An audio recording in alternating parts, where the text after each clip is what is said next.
Hey guys, welcome to another episode of Layman's Terms, your source of ignorance and drunken banter. The show that says there is never too much coffee. Good morning, everyone. I haven't been with you in a while. I guess I'm enjoying my summer vacation. I'm just enjoying the summer as much as I can. Just really working like a dog. Every time I try to do a show, I just fall asleep. It must be the tacos on Friday nights. Friday night tacos.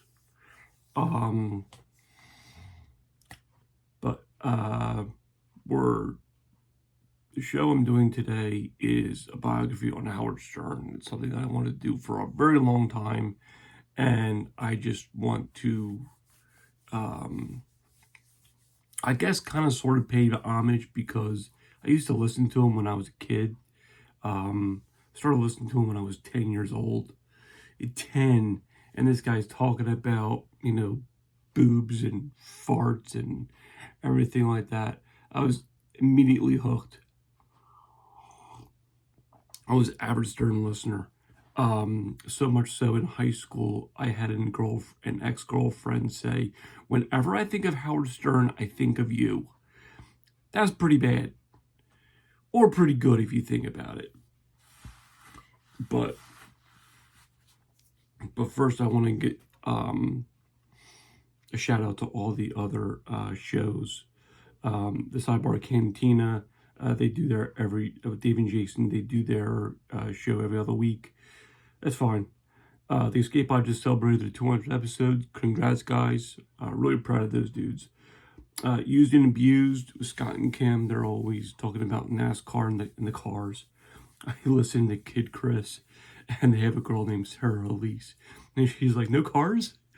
Because this guy comes in and talks about sports. It's like, "No cars?" The Podcast of Pain.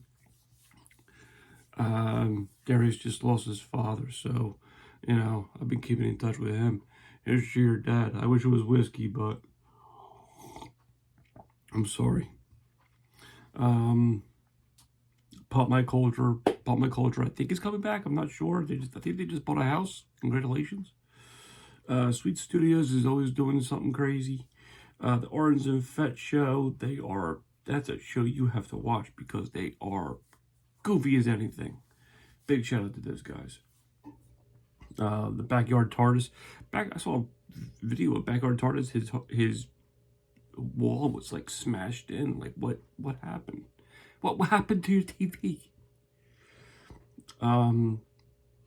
Grave Reviews. That's Alan and DB. I haven't been watching it lately, but what did I watch? I watched one episode and it was really good. I definitely want to get back on that show. I'm not allowed back on the show. The Skeleton Joe show, he's on YouTube. He moved back to Jersey 2 years ago, something like that. And I think he's going to Edison because Edison has Monster Mania and it looks pretty good. I want to go, but they have Lena Quigley and Kelly Maroney on the same thing. Come on now. And at Revenge of the Nerds reunion and Monster Squad reunion.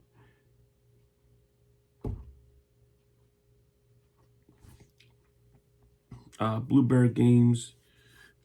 My man Dave, he's always playing Magic. I had to get back into Magic. I have decks just like collecting dust over there. You see the cat? Look.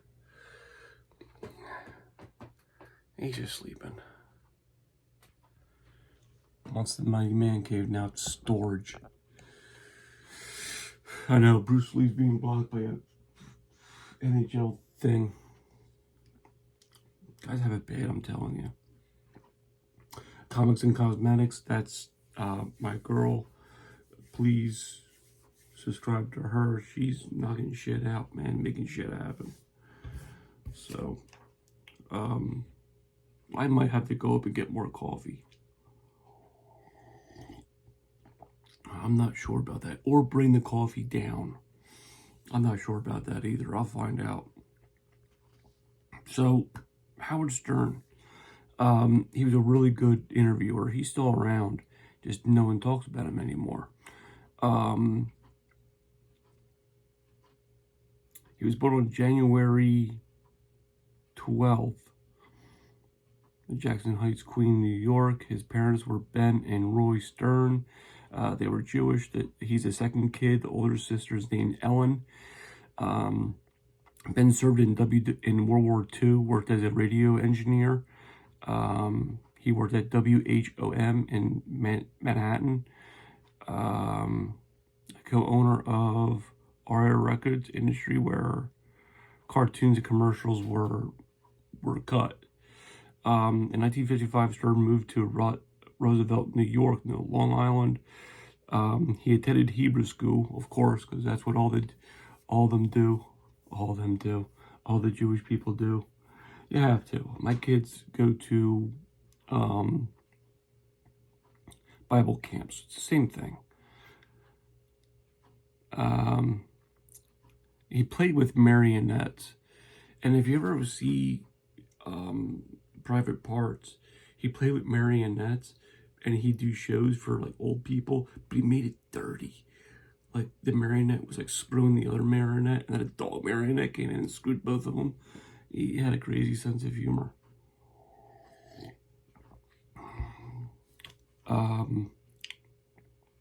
He was an avid listener of the radio and grew up to Bob Grant and Brad Grandel. I don't know who that is. His father took him to work and saw voice guys like Dan Adams and Larry Sturch. I don't know. He went to Besta College in New York for broadcasting from 76 to 82. He worked at the campus radio, WTBU. Worked with 3 other guys and made a show. The show was called The King Schmaltz Bagel Hour, and it got canceled after one episode for a bit called Godzilla Goes to Harlem. Yeah, that'll do it. In 74, he gained administration to the Schultz Public Communications. Studied for a diploma of the Radio Engineering Institute of Electricity in Fredericksburg. 1975 earned him his first class radio telephone operator license. So after college, he moved to DC, WWDC. We're going to DC in a couple of days.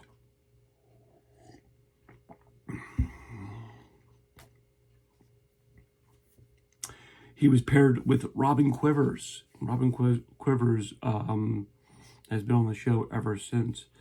She was a former nurse in the Air Force. She was sent a tape of Stern interviewing a prostitute. She accepted the job immediately without even meeting the guy. Then Stern hired Fred Norris. Both Norris and Quivers, they still work with him to this day. Norris is his engineer guy. The show went progressively well, and Stern talked about his wife's miscarriage on air. It was the second highest rated show in DC, just for that moment alone. So he's talking about real stuff, and no one ever did that before. These radio guys, they come on and they have these fake radio voices, like, who, I can't even do the voice because it's too fucking early. But they had these fake radio voices, and they just read a script. Howard just talked about whatever. Like, oh, I farted today. I went to the bathroom. It was huge. Like, that's what captivated listeners. I'm just listening to him do, like, whatever he did. There was, on Monday mornings, he would come in, and Rob was like, oh, how was your weekend, Howard? He's like, I didn't do anything. I sat in my basement. So you sat in your basement all weekend? Yeah. I sat in the basement all weekend, and he just watched shows. Like, he completely just alienated his wife and kids and just watched shows like Buffy the Vampire Slayer and Gilmore Girls and everything like that. That's what I did all weekend. I sat in my basement.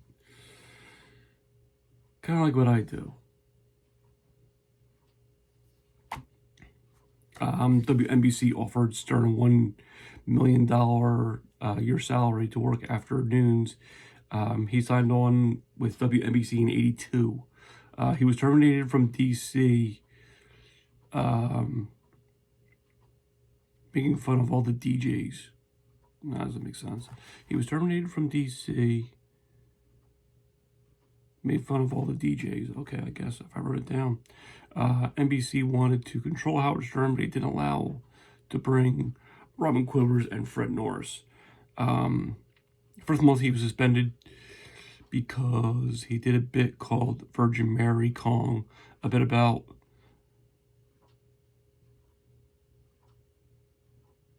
where a group of men pursue the Virgin Mary at a bar in Jerusalem. Okay. Yeah, I that would do it. Because of Stern, radio now has a 7-second delay because he would just, because a longtime feud, also started a longtime feud with Don Imus. I never got into Don Imus. Never got into him.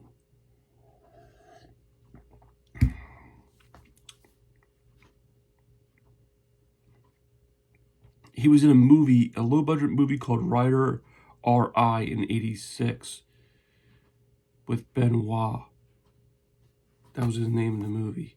WNBC highest rated 4 years, 5.796. They fired Robin Quivers and Fred Norris right before going on air on September 30th, '85. WNBC called it consensual differences. 10 days before his suspension, he did a bit called Bestiality Dial a Date, and the show just got canceled.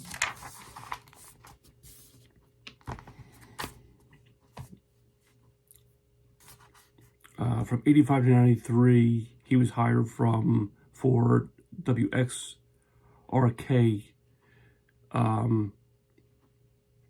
After being fired from NBC, he did clubs to keep touch with the audience, because you gotta figure he was so big in New York at WNBC, he gained a following. So when he got fired, he would just do clubs, probably to gain more money. But he had like $1 million in the bank, you know.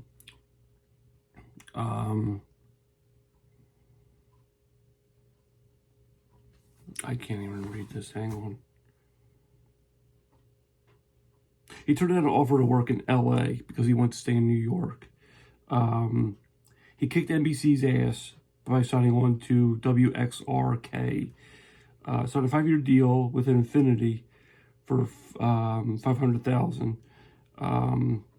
Because of that, the show got syndicated. It got syndicated to Philly, LA, Boston, Chicago. He was across the United States. It was highest rated show in '94, 60 markets. 60 fucking markets. Hosted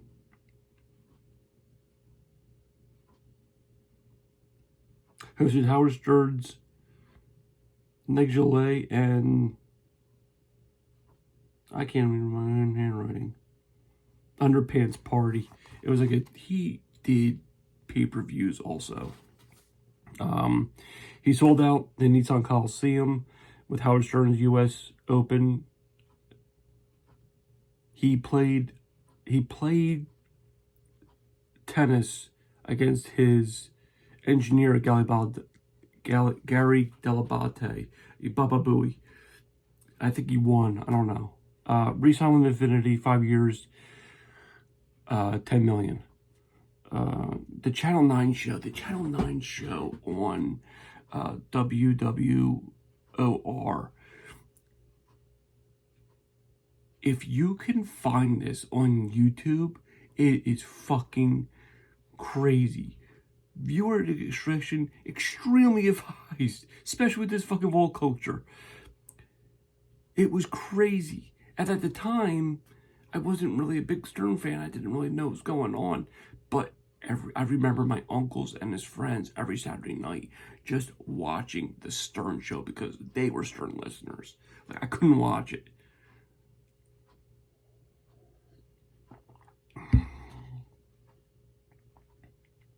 It beat SNL and reached 65 markets. It beat SNL.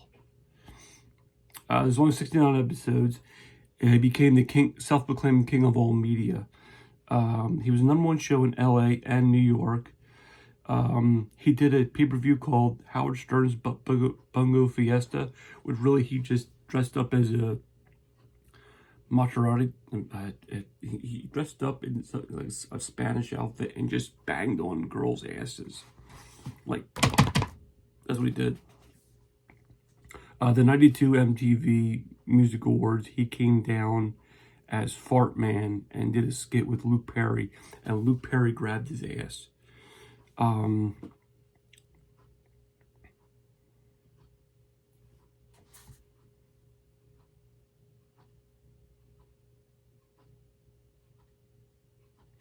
93, he released Private Parts, and it was the best-selling book. Simon & Schuster, he did with Simon & Schuster, offered $1 million to write the book of 225,000 copies were sold. When I was in 8th grade, we did an 8th grade class trip to Williamsburg, Virginia. Okay, there was a bookstore. I got the Howard Stern book at 10 years old. They let me buy it. They did not give a shit. I'm holding Howard Stern's book and I'm reading it. It was nuts. Keith bought Howard Stern. Yeah. I think the vice principal got in trouble for that one. I think he did.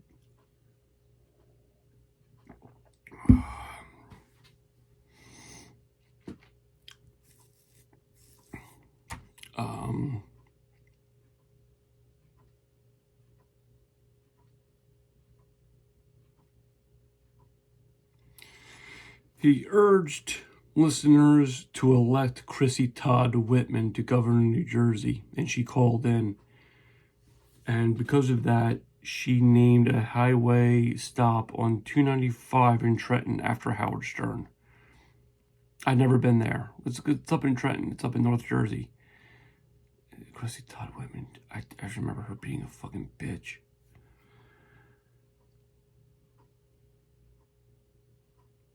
The Miss Howard Stern New Year's Eve pageant.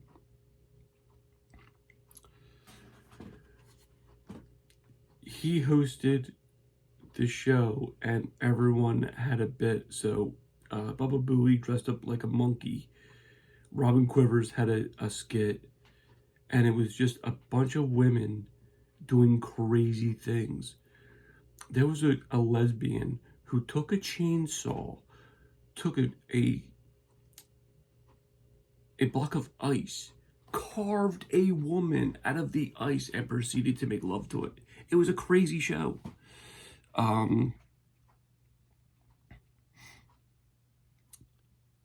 He ran for governor of New York under Democrat. He wanted to reinstate the death penalty. He wanted road work to be done at night, and he wanted to remove highway tolls. In order for you to go about to run for a governor or any elective office, you have to present the state how much money you make. And he didn't want to do that. That was only the restrictions that he had. He's like, why do I have to do that? It's none of your business, you know? He said if one of three of those things were met, he would drop out. And I think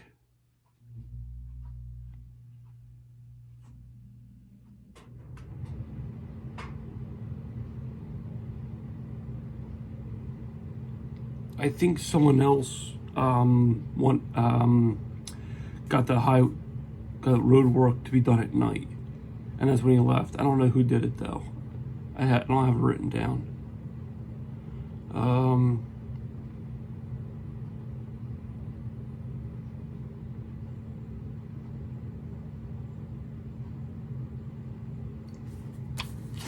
yeah.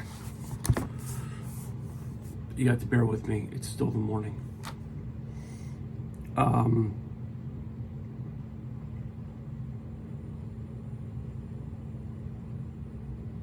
Miss America was his second book back in '95, and it sold 33,000 in one day. 1.39 million books were sold. The movie Private Parts, that came out in '97, that did, the opening week was 14.6 million, and the total was 41.2 million. That's not bad. The E-Show. He did an E-Show, and it was a recap of what you did on the show. So when you heard on the radio, then the E-Show would come out, and then you would watch it. You would watch what was going on. You know, so say if like a hot girl came in and something, then you could watch the show and see how hot she was, like that.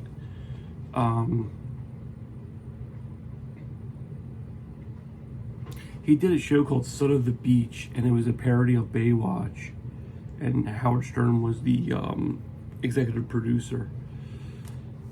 This is the movie that I really wanted to see. He wanted to remake Porky's, but he wanted to play the prostitute.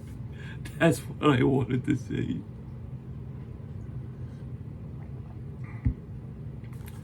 So he had a staff that everyone bounced off of, and you knew the staff.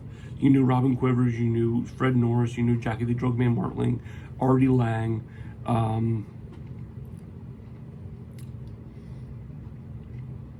Then he had like interns. Then he had something called the Whack Pack, just a bunch of people that listened to the show, and they would come in. So you had Gary the R, I can't say the word, Wendy the R, Kenneth Keith Kalavac, he used to shoot milk out of his eye, Crackhead Bob, High Pitched Eric, he was this big dude that talked like this. Hi Howard, how you doing? Everyone hated him. Bridget the Midget, she was a porn star, she came on the show. Beetlejuice, I met Beetlejuice. He's a short little black dude. I met him in a bar in New Jersey. I swear, I went to go see a band called the Jug Band. It was a like one of those jam bands, like the Grateful Dead, that kind of thing. And he was there. I'm like, this is freaking awesome. Eric the Drunken Midget. This guy was drunk. He passed away a long time ago. Nicole Bass. Nicole Bass was this female bodybuilder, and they made fun of her. They thought she was a man, that she had both sexual organs. Whenever they made fun of her, they talk like Fred Gwynn from the Munsters. Hoo hoo hoo hoo hoo hoo. I just tuck my penis back in. Hoo hoo hoo hoo. I love that shit. I miss that show so much. He had fines. FCC fined him $2.5 million in total. He was the most fined DJ in history. But now, I mean, he moved to Sirius in like 2002, I think, 3, something like that. So when he moved there, like, everyone went on board. I did not. So it just faded away. So terrestrial radio, they needed another guy, so they got in David Lee Roth. I'm like, David Lee Roth, this is amazing. He can tell stories, he can have interviews, and the producer just wanted to confine him, and David Lee Roth's like, you know what? I quit. I'm done. Just pay me my money. I'm out of here. Like, he didn't want to deal with him. And that's when Opie and Anthony come in. So then I was a huge Opie and Anthony listener. Still am, you know. But since I think since COVID, Howard Stern has just really calmed down, and he's even said, like, I apologize for everything I said, dude. What you did made you money by being just a guy, just a basic dude that talks about whatever's on your mind. You know, having girls in, painting their breasts for Halloween or Easter or whatever. He had a segment called Are You Hot? With this guy Ralph, and they would judge women. The last segment that I remember, and this is the craziest one, it was one of the Scott the Engineer. Scott the Engineer had a son who was in a band, and I guess the band was good. He wanted to get the band's song played on the air. In order to do that, they came up with a male porn star coming into the show and having anal sex with Scott the Engineer. And how we're going to do it, they're going to have Scott's face in a hole and everything would be covered up, okay? And then you would get his reaction from what the porn star was doing behind the scenes. Like, you would see his face, you know. And at the last minute, the son calls up and says, Dad, don't do this. I would never do that.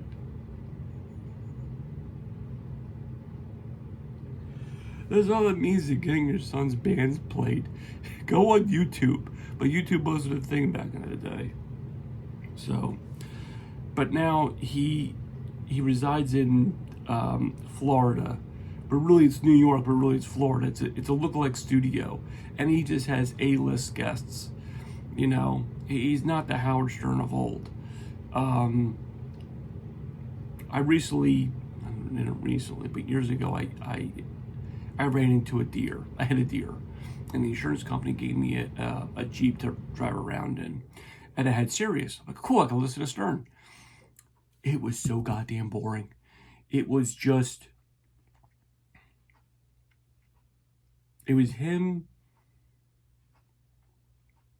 just talking about the most boring shit, you know?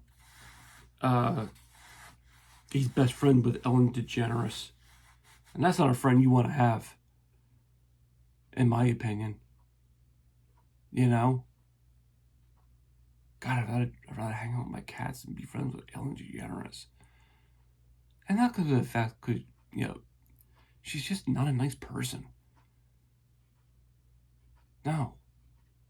Fuck no. She's a bitch. Alright, that's it. Enjoy your weekend, everyone. I'm going on vacation next week. Hopefully I can put up another video. And that's it. So this is the one thing I wanted to do after doing the bio of the boxer. I forget his name. Max Baer. So these are the two biographies that I wanted to do. So it was like a labor of love, just an homage. So I'll talk to you guys later. Have a great weekend. Sleep in. Talk to you guys later.